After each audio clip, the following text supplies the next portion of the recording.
I never expected an office party to show me just how visible and invisible I could feel at the same time. I've always been the quiet type. Not shy, just observant. A man who blends into a crowd but never loses sight of what matters. Especially boundaries. Mine. And hers. That night, those boundaries were tested in a way no one in that room saw coming. The party was your typical Friday night corporate mix. Cheap wine, loud chatter, and people pretending they weren't exhausted from the week. Clara, my girlfriend of 3 years, lived for these gatherings. She looked stunning in her navy dress, moving with confidence through her coworkers like someone born to shine under fluorescent office lights.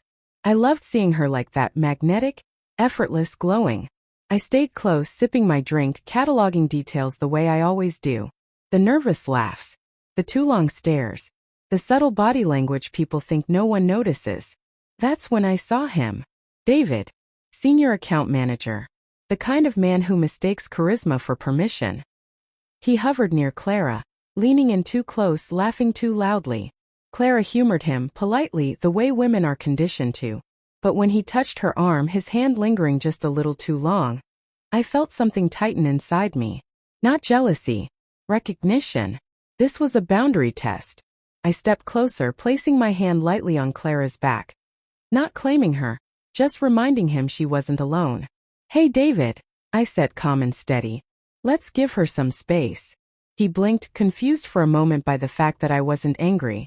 I wasn't raising my voice. I was simply clear. "I'm just joking, man. Chill." I smiled, the kind of smile that's polite but not friendly. Jokes are funny when everyone's laughing. Not everyone is. People nearby looked over. They felt the shift before they understood it. Even Clara's quiet inhale told me everything: relief, gratitude, and maybe a little surprise. David backed off. Not dramatically. Not shamefully. Just with the realization that the line had been drawn and I wasn't moving. The rest of the night passed quietly. No drama. No scenes.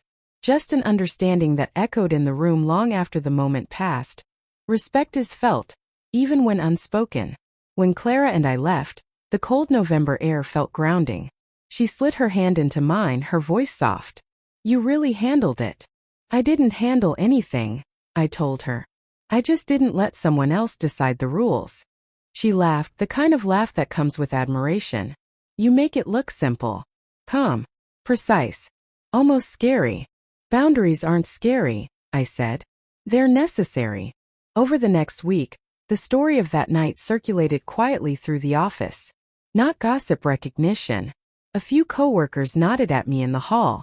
Small acknowledgments. Silent respect. Claire didn't need to thank me. Her expression every time she looked at me said more than words ever could. And David? He stayed away. Not out of fear. Out of understanding. He had crossed a line and he knew it. Over time, the party became a turning point. Not just for the office dynamic but for Clara and me. We talked more openly about boundaries, about what we were comfortable with, about the spaces in our relationship that deserved protection. People think power is loud, shouting, posturing, demanding attention. But real power is calm, quiet, certain. It's the kind of presence that doesn't need to prove itself. Months later, when I think back to that night, I don't remember the music or the chatter. I remember the moment the room shifted. The look in Clara's eyes. The stillness inside me as I chose clarity over conflict. The world will always test boundaries, subtly or boldly. The choice is whether you react with anger or with unwavering calm. That night, I learned the strength of quiet decisiveness. Not dramatic, not violent, just firm, grounded, and undeniable. And sometimes that's the kind of victory that leaves the deepest mark.